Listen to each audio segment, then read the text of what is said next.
नमस्कार।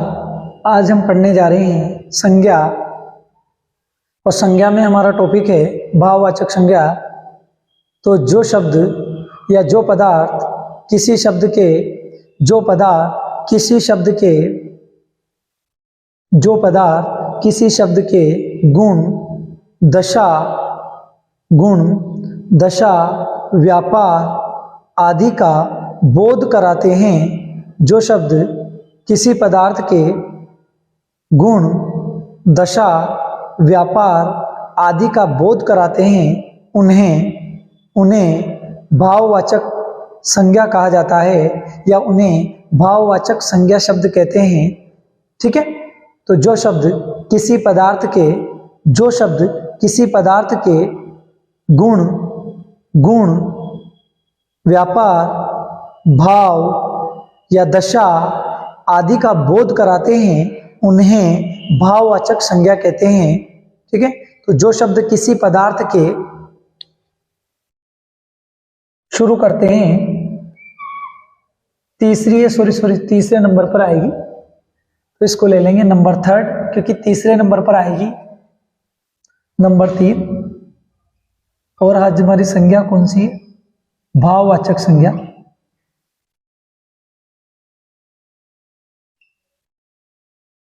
भाववाचक संज्ञा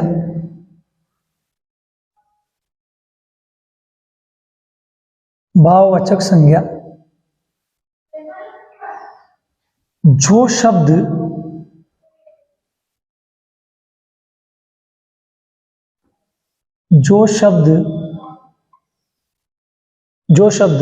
किसी पदार्थ के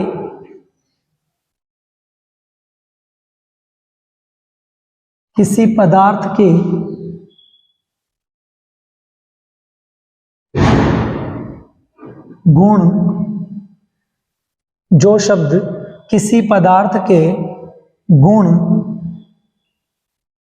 जो शब्द किसी पदार्थ के गुण, दशा,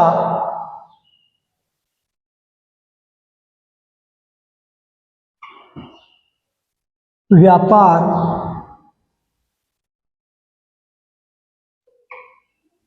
भाव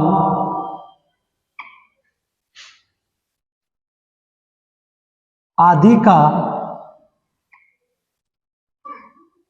बोध कराते हैं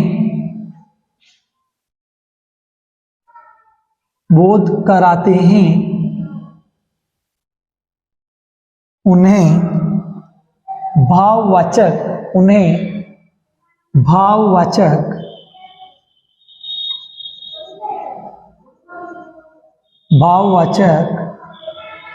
संज्ञा शब्द कहते हैं।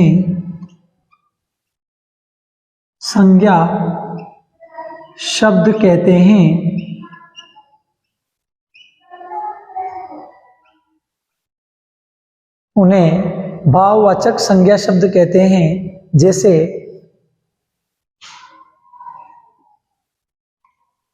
अब यहां भाव आएगा, जैसे दया, करुणा, प्रेम, क्रोध, ऐसे शब्द।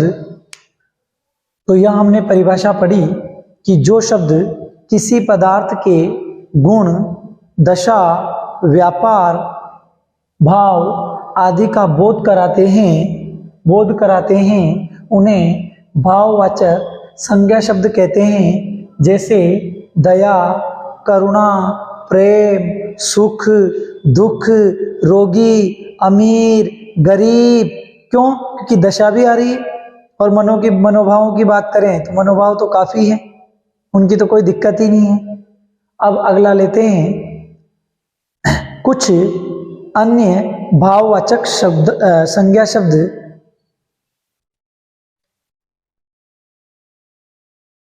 कुछ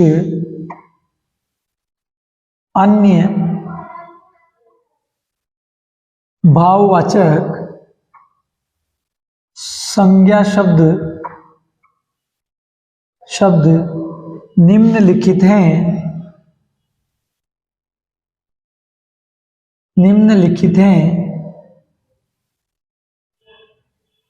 अब निम्नलिखित हैं, कौन कौन से हैं, मतलब हमने लिखा कि कुछ अन्य भाववाचक जो संज्ञा शब्द हैं निम्नलिखित हैं। अब वो कौन कौन से हैं उस पर हम चर्चा करते हैं।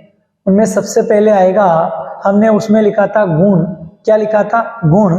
तो सबसे पहले ले लेते हैं गुण को।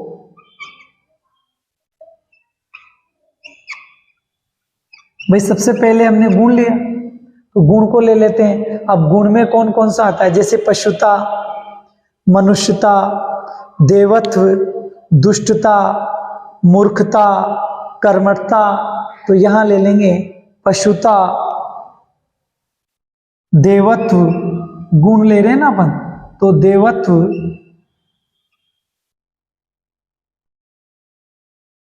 पशुता,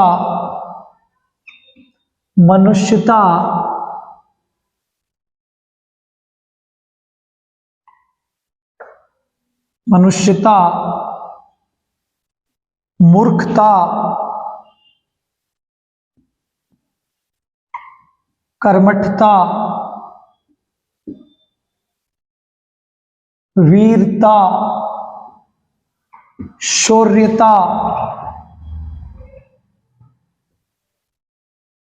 शौर्यता, आदि गुण। अब हम लेते हैं, जैसे हमने लिया दशा, अगर हम दशा की बात करें तो हमने लिया दशा। अब दशा में कौन कौन सी आ जाएंगी, जैसे दशा शब्द में कौन कौन से आ जाएंगे, रोगी,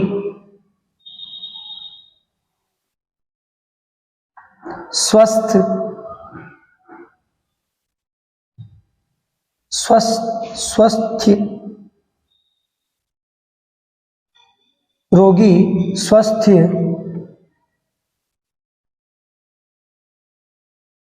एक काम करते हैं इसको हटाते हैं, रोगी, दशा ले लेते हैं रोगी, जैसे शिशु, युवा, बुढ़ापा, जवानी, क्योंकि हमको तो दशा ही लेनी है। तो रोगी, बुढ़ापा ले लेते हैं, रोगी, बुढ़ापा, रोगी, बुढ़ापा, और ले लेंगे युवा, चाहे तो इसको जवानी भी लिख सकते हैं क्योंकि दशा ही लिखनी है, आप चाहें तो जवानी लिख सकते हैं, भले मैं लिख देता हूं, क्योंकि रोगी, बुढ़ापा, जवानी, और भी लिख सकते हैं, जैसे जर्जरता भी दशा ही है, आदि लिख सकते हैं, बिल्कुल कोई दिक्कत नहीं। अगले पे चलते हैं, हमने गुण लिख दिए, दशा लिख दी, अब व्यापार की ओर बढ़ते हैं। तो व्यापार में आ जाएगा, जैसे दौड़, पढ़ाई, लिखाई, दौड़, पढ़ाई, लिखाई, हंसी, ठीक है, बुनाई आदि शब्द। तो गुण हो गए, दशा हो गई। अब व्यापार पे ले लेते हैं, जैसे हम बात करें दौड़,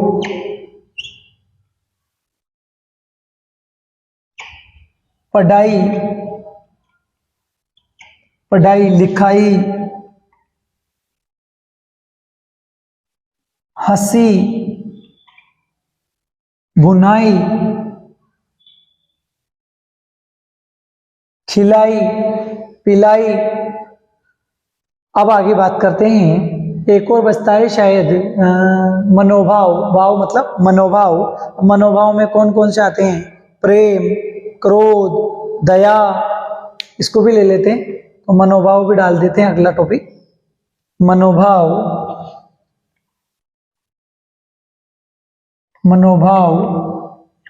मनोभाव में ले लेते हैं प्रेम,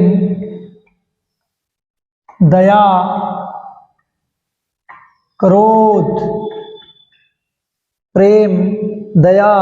क्रोध, ईर्ष्या, द्वेष, निंदा, ईर्ष्या,